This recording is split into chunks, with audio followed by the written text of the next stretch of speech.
Hello, traders. FX Pip Collector here. Today is Friday, September 5th, and this is my analysis for the pound yen, and we're on the 4 hour time frame. So, on the 4 hour time frame, I've been saying pretty much all week that it still looks to me like we could start a decent little push to the downside for a wave C of wave 4, maybe going down to the 61 or even the 78%. The only problem with this analysis is it's extremely counter trend. The weekly is definitely up. The daily is definitely up. The monthly is definitely up.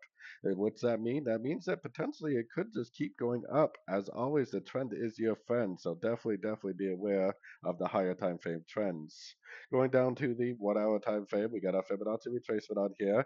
Definitely looks like a possible A, possible B, possible C pullback.